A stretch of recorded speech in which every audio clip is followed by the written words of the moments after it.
Kemudian tidak dibolehkan memberikan bagian dari kurban sebagai imbalan untuk upah. Ini sepakat ulama. Dalam penyelenggaraan penyembelihannya, baik kepada pekerja termasuk panitia. Jadi menyediakan kupon khusus untuk pekerja, menyediakan kupon khusus untuk panitia, dan mendapatkan dengan kupon itu daging korban tersendiri atas nama itu namanya ujrah, jasa, imbalan dari pekerjaan. Itu dilarang oleh Nabi. Seluruh mazhab mengatakan terlarang. Ambo heran, kini ada orang nan anggan mengarajuan itu, ndak amuh. Dengan berbagai alasan, la tabiaso disiko. Mana yang lebih tinggi? Petunjuk Rasul dibandingkan kebiasaan awak. Rasulullah sallallahu alaihi wasallam melarangnya. Di dalam hadis sahih dalam riwayat Imam Muslim dari Ali bin Abi Thalib radhiyallahu anhu, amarani Rasulullah sallallahu alaihi wasallam an aquma ala butnihi. Aku diperintahkan oleh Rasul untuk mengurus unta beliau. Wa amarani, bahasanya celik, dan memerintahkanku, Nabi memerintahkanku, an aqsima luhumaha, untuk membagi dagingnya, wa juludaha, kulitnya, wa ajillataha, dan hiasan punggungnya. Jadi untuk korban tu biasanya diselimuti pakai kulit binatang pula, sehingga gagah bentukan. Disiarkan seperti itu. Ajo kulit pelampuk punggungnya tu harus dibagi pula tu. Perintah Nabi kepada Ali. Dan memerintahkan pula Nabi, perintah Nabi berikutnya, wa alla u'tiyal jazzara. Dan Nabi memerintahkan jangan saya berikan tukang jagal. Itu pekerja tadi. Minha syai'an, sedikit pun dari kurban itu. Fi jizaratiha, dalam penyembelihan pengelolaannya itu. Wa qala, dan Nabi berkata, nahnu nu'tihi min indina, kami membayar dari kami agihkan dari kami, jadi itu agihkan. Di malai ragunya tu. Anak-anaknya kadang-kadang babawa istilah-istilah lain. Indak bu ya, kau gotong royong saja kau. Jadilah kau yo gotong royong. Kalau ndak dapat ndak dapat tu singguang wak. Tu ndak gotong royong namanya tu. Nah, kalau ado mendapat dek karena itu ujrah namanya tu. Terserahlah wak agih nama macam-macam. Kadang nama tu untuk mailak dari petunjuk Nabi. Wajar ndak itu umat Nabi Muhammad begitu? Oh ndak, kami sukarela saja. Kalau ndak diagih pak, ndak mau dah, tu ndak sukarela namanya tu. Kalau ndak sukarela tu diagih tak perlu liwat dah. Tapi ini kupon kau khusus kau untuk pekerja, kau untuk panitia. Mana kau mendapatnya? Karenanya pekerja. Boleh ndak awak dan ndak bekerja dapat kupon itu? Oh ndak bisa. Nah itu namanya ujrah. Kama seka dialih, kama seka diputar lalai. Hakikatnya itu jasa pekerjaan. Itu nan dilarang dek Rasul. Tapi bukan berarti orang itu tidak boleh mendapat upah. Boleh. Tapi indak dari korban tu. Nabi mengecekkan, nahnu nu'tihi, kami maginya. Nah berarti harus disediakan jasa itu oleh nan punya korban. Waduh nandak namu panitia peserta tu ustaz, ya. Ya ndak berang-berang tak masalah dah ndak namuhnya. Agian jawi kayaknya. Aku jawi ibu bantailah surang. Kulitilah surang. Cancanglah surang, bagianlah surang. Selesai masalah. Karena nan tersuruh menyembelih, nan tersuruh menguliti, nan tersuruh membagikan sia. Orang yang berkorban bukan panitia. Panitia itu menjalankan berdasarkan amanah, berbentuk perwakilan. Kalau tidak namanya menanggung itu, berarti tidak bisa diterima perwakilannya. Jadi kadang-kadang awak tidak mempedomani petunjuk itu. Bakarih jo caru awak dengan berbagai alasan. Mana kau tidak sami'na wa ata'na sejawab? Nah, berikan jasa orang yang bekerja tadi. Lebihkan 1.000, 200.000 per orang, lah dapat berapa? Sudah hampir ratus. 100.000 saja lah 700.000 siku jawi. Berikanlah agak 300.000, 400.000. Berapa orang? Bisa pembali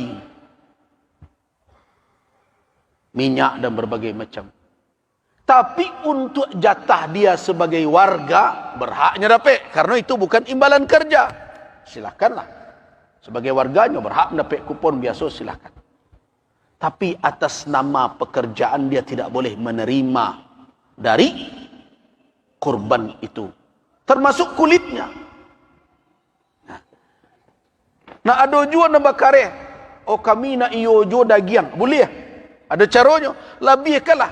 Kadang korban ditampai itu sampai 10 ekor bagai. Kadang lebih 10 ekor.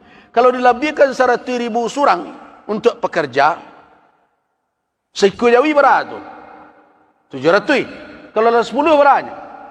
7 juta. Nah 7 juta tu balian jawi seekor. Kan dapat jawi seekor lagi. Tak perlu lo bersyarat umur dia tu. Karena nyo ndak untuk korban dah. Nah, sapi nan di Bali, jawi nan di Bali untuk pekerja tadi, bantai lo ketika itu. Nah, jadikan daging itu untuk upah. Tapi awak selamat dari larangan Nabi. Baitu bertakwa dalam beribadah. Berusaha untuk sam'an wa ta'atan. Itu takwa. Tapi kalau indak juga berbagai cara ditunjukkan, berarti kebangkangan kepada petunjuk syariat yang ada dalam diri itu. Boleh nak jawi ko solusinya. Bali lah jawi itu. Jo pitih upah kuah nalah disediakan dari peserta. 10 ekor jawi siko. Satu sapi 700.000. Karena lah dilabih 100 orang kan 7 orang. Kali 10 lah 7 juta. Balianlah jawi ke 4 juta kan cukup gadang jawi ni. Sembelih ketika itu. Daging dan jawi itu pakai untuk upah. Anda terlanggar larangan Nabi SAW. Nah kemudian bagaimana dengan kulit? Kulit dilarang dijual oleh peserta kurban dan panitia. Kenapa? Karena panitia itu wakil peserta. Kalau panitia nak menjual, sama jo peserta nak menjual. Nah, kenapa begitu? Wakil itu bertindak atas nama yang mewakilkan. Sama jo orang mewakilkan nikah. Kalau ada orang ke menikah, diwakilkan misalnya ke seseorang. Akhirnya, tiko ijab kabul, aku terima menikahi anak bapa. Mewakili kawan nambo sianu dengan maharnya sekian tunai. Kamu itu kan? Sianu menikah. Orang nama salam tu kah? Atau kawan yang diwakilnya? Kawan yang diwakil jadi bawa lebih ni orang. Kau tindakan wakil, tindakan yang mewakilkan. Jadi kalau panitia yang menjual, sianu menjual sebenarnya? Peserta. Kan dilarang dek Nabi. Nah. Di dalam hadis Abu Hurairah diriwayatkan oleh Al-Imam Al-Hakim An-Naisaburi. Imam Hakim mengatakan hadis ini sahih. Syalbani mengatakan hasan. Hadis ini bisa jadi hujjah. Man ba'a julda udhiyatihi, siapa yang menjual kulit korbannya, fala udhiyatalah. Tak ada korban tuinya. Nah, tak ada yang keluar dari hukum itu melainkan sebagian dari kalangan Hanafiyah. Dan lain mengecekkan haram. Aman kawak paci. Tentu lebih kuat hukum dan mengecekkan dilarang. Tapi bajak kulit ko caranya. Nah, sederhana. Agihkan ke fuqara dan masakin. Yo mengapa magianyo dicancang? Mengapa dicancang? Agi secik-cik kenyo. Pilih orang fakir miskin nan mungkin yo samo dapat jo nalin 1,5 kilo atau 2 kilo atau 1 kilo.